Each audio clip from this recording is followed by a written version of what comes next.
അപ്പൊ അൽക്കഹ്ബ് വർദ്ധിപ്പിക്കുക, സ്വലാത്ത് എത്രയും പെരുപ്പിക്കുക തുടങ്ങി വെള്ളിയാഴ്ചയുടെ രാപ്പകലുകൾ മുഴുവനും പണി നിശ്ചയിക്കപ്പെട്ട ഒരു വിഭാഗമാണ് മുസ്ലിമീങ്ങൾ. അങ്ങനെയൊക്കെ ചെയ്തു വരുന്ന കുറഞ്ഞ ആളുകളെങ്കിലും ഇപ്പോൾ ഉണ്ടാവുമല്ലോ. പോലും വോട്ടർമാരെന്നെ ഇക്കാലോ 18-21 വയസ്സായാലും. അപ്പൊ ആ വോട്ടർമാർക്ക് ശല്യം ഉണ്ടാവുക, അതുപോലെ വോട്ടർമാരെ നോക്കിക്കൊണ്ടിരിക്കുന്ന ആളുകൾക്ക് ശല്യം ഉണ്ടാവുക എന്നതൊക്കെ ഒഴിവാകാൻ വെള്ളിയാഴ്ച ഒന്ന് മാറ്റിയാ തിരക്കുകളില്ല എന്ന് മുസ്ലിം സംഘടനകൾ പറയുന്ന കൂട്ടത്തിൽ എന്റെ സംഘടനയെ പ്രതിനിധീകരിച്ചുകൊണ്ട്, കേരള സംസ്ഥാന ജമിയത്തിനുമായി പ്രതിനിധീകരിച്ചുകൊണ്ട് ഞാനും പറഞ്ഞിട്ടുണ്ട്. അതൊരു ന്യായം മാത്രമാണ്. അത് കണക്കിലെടുക്കുന്നില്ല, ഇലക്ഷൻ കമ്മീഷൻ സ്വീകരിക്കുന്നില്ല എങ്കിൽ അപ്പം പരിഹാരം ആലോചിക്കാം. ഇനി നമുക്ക് വെള്ളിയാഴ്ച അവർ തെരഞ്ഞെടുപ്പ് മാറ്റണില്ല എന്നാണ് എന്ന് വെക്കുക.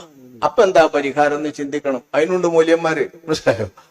അത് വെള്ളിയാഴ്ച തന്നെ നടത്തിയിട്ട് മുസ്ലിമീങ്ങളുടെ വോട്ടില്ലാതെയാക്കാനാണ് മുസ്ലിം വിരുദ്ധ ശക്തികൾ അങ്ങനെ കരുതിക്കൂട്ടി ഉണ്ടാക്കിയതാണെങ്കിൽ അതൊരിക്കലും അനുവദിക്കരുത്.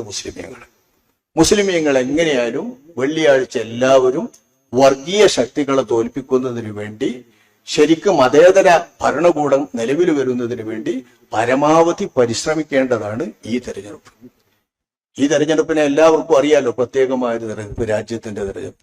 അപ്പൊ ഈ രാജ്യത്തിന്റെ ഈ തെരഞ്ഞെടുപ്പില് വെള്ളിയാഴ്ച വന്നാൽ പോലും ആ വെള്ളിയാഴ്ച മാറ്റാനും നീക്കാനും തയ്യാറല്ലാതെ വെള്ളിയാഴ്ച തന്നെ നടത്തുകയാണെങ്കിലും ജുമുഅയുടെ പേരും പറഞ്ഞുകൊണ്ട് ഒരിക്കലും തെരഞ്ഞെടുപ്പുമായി ബന്ധപ്പെട്ടുകൊണ്ട് പ്രയാസപ്പെടരുത് മുസ്ലിമീങ്ങൾ. അതിനൊക്കെ മുസ്ലിമീങ്ങൾക്ക് വഴിയുണ്ട്.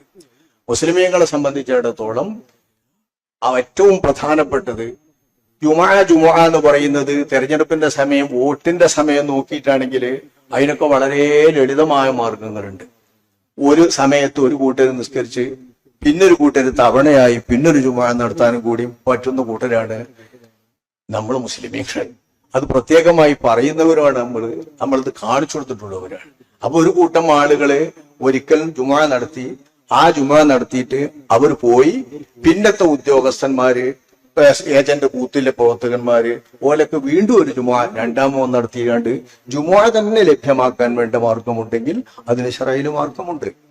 ഇത് ജുമുഅക്ക് ലഭ്യമാകാൻ മാർഗമില്ല, ജുമുഅ ഒന്നേ അവിടെ നടക്കുള്ളൂ. അങ്ങനെ വന്നാൽ ജുമുഅ ഒഴിവാക്കാൻ പല ഉഴുതുറുകളുമുണ്ട്. അതിൽപ്പെട്ട ഉഴുതുറുകളിൽപ്പെട്ട ഒരു ഉഴുതുറാണിത്. തൊഴിലിന്റെ ഉഴുതുറിന് ജുമുഅ ഒഴിവാക്കലുണ്ട്. അതേപോലത്തെ ഒരു ഉഴുതുറ് ഉദാഹരണമായി പറയാം, യാമോത്ത് എന്ന് പറയുന്ന ഒരു ഓത്തുണ്ട്. അതായത് ഖബറിങ്ങനെ ഓതണേ, യാമം മുറിയാതെ ഓതണത്.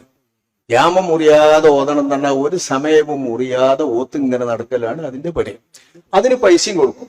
അപ്പൊ അതിന് പൈസ കൊടുത്തുകൊണ്ട് വിളിച്ച ആളുകള് യാമം മുറിയാതെ ഓത്തു വേണ്ടി വന്നാൽ നിശ്ചയിച്ച ആളുകൾ അതിന് സമ്മതിക്കുന്നില്ലെങ്കിൽ അവർ ഓതനയും വേണ്ടി ജുമുഅ ഒഴിവാക്കാം. കാരണം ഓലെ തൊഴിലിന്റെ ഭാഗമാണത്, ഓലെ വേതനത്തിന്റെ ഭാഗമാണത്. അത് നഷ്ടപ്പെട്ടു പോകും. ഇതാണ് നമ്മൾ മസാല പറയുന്നത്. അതേ രീതിയിൽ ഒരുപാട് കാര്യങ്ങൾക്ക് വേണ്ടി ഇത് ജുമുഅ ഒഴിവാക്കാം. മഹാനായ ഇബ്നു ഉമർ റളിയല്ലാഹു അൻഹു തങ്ങൾ അവർകൾ സഈദ് ഇബ്നു സെയ്ദ് റളിയല്ലാഹു അൻഹു തങ്ങൾക്ക് ശ്ലോകമാണ് എന്ന് വിവരം കിട്ടി. സഈദ് ഇബ്നു സെയ്ദ് എന്ന് മൂപ്പരുടെ ഉമർ ഇബ്നുൽ ഖത്താബ് റളിയല്ലാഹു അൻഹുവിന്റെ പൊണ്ടളിയനുമാണ്, കൂട്ടളിയനുമാണ്. അതായത് അദ്ദേഹത്തിന്റെ ഒരു പെങ്ങളെ ഉമറുൽ ഫാറൂഖ് എന്നവർ കല്യാണം കഴിച്ചിട്ടുണ്ട്. ഉമറുൽ ഫാറൂഖിന്റെ ഒരു പെങ്ങളെ സഈദ് ഇബ്നു സെയ്ദ് എന്നവർ കല്യാണം കഴിച്ചിട്ടുണ്ട്. സഈദുൻ എന്ന് പറയുന്ന അശറത്ത് മുബശ്ശരീങ്ങളിൽപ്പെട്ട സഈദ് ഇബ്നു സെയ്ദ് റളിയല്ലാഹു അൻഹു.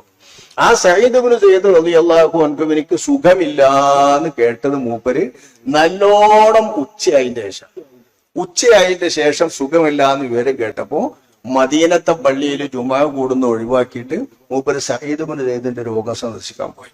കാരണം ആ രോഗസന്ദർശനത്തിന് മൂപ്പർ അവിടെ എത്തല് അനിവാര്യമാണ്. മൂപ്പരുടെ ബാപ്പാന്റെ പെങ്ങളുടെ ഭർത്താവാണിത്. മൂപ്പരുടെ ബാപ്പാന്റെ പെങ്ങളുടെ ഭർത്താവ് എന്നുള്ള നിലക്കുള്ള വലിയ ബന്ധം അദ്ദേഹവുമായുണ്ട്. അശറത്തുൽ മുബശ്ശരീങ്ങളിൽപ്പെട്ട സ്വഹാബിയുമാണ്. അപ്പൊ ആ സ്വഹാബിയുടെ രോഗശുശ്രൂഷയ്ക്ക് ആവശ്യം വന്നപ്പോ മൂപ്പര് ജുമുഅ ഒഴിവാക്കാണ്. അങ്ങനത്തെ രോഗശുശ്രൂഷയ്ക്ക് ഇപ്പോൾ നമ്മൾ ജുമുഅ ഒഴിവാക്കൂലേ? എന്ന മാതിരി നമ്മൾ ജുമുഅക്ക് പോണ തക്കത്തില്, നമ്മൾ നിസ്കരിക്കാൻ പോണ തക്കത്തില് ഏതെങ്കിലും വികൃതികള് നമ്മൾ വോട്ടിന്റെ യന്ത്രമൊക്കെ നാശാക്കിയിട്ടോ നമ്മളെ വോട്ടൊക്കെ പോക്കിയിട്ടോ അല്ലെങ്കിൽ കള്ളവോട്ട് ചെയ്തിട്ടോ ഓല വോട്ട് പെട്ടിയോ ഓല വോട്ടിന്റെ നമ്പറോ നിറക്കാൻ വേണ്ടി ശ്രമിക്കും എന്ന് ഭയമുണ്ടെങ്കിൽ തീർച്ചയായും മുസ്ലിമീങ്ങൾ അത് വളരെ ജാഗ്രതയോടുകൂടെ ശ്രദ്ധയോടുകൂടെ തന്നെ ഇരുന്നു കൊണ്ട് ശ്രദ്ധിക്കണം. ഇലക്ഷൻ ബൂത്തിൻകലോ ഏജന്റുമാരോ അതുപോലത്തെ പ്രവർത്തകരാരും തന്നെ വെള്ളിയാഴ്ചയുടെ ജുമാഅയുടെ പേരും പറഞ്ഞുകൊണ്ട് അവരുടെ ഉത്തരവാദിത്വത്തിൽ നിന്ന് മാറി നിൽക്കരുത് എന്നാണ് നമ്മളിപ്പോ പ്രത്യേകം ഓർക്കേണ്ടത്. ജുമാ അവർക്ക് നിർബന്ധമാണെങ്കിൽ പോലും ആ നിർബന്ധമായ ജുമായെ എഴുതുണ്ടായാൽ ആ എഴുതിന്റെ പേരിൽ ജുമ ഒഴിവാക്കാം. ജമാഅത്തിനുള്ള എഴുതുകളെല്ലാം ജുമായുടെയും എഴുതുകളാണ് എന്ന് പഠിച്ചാൽ മതി.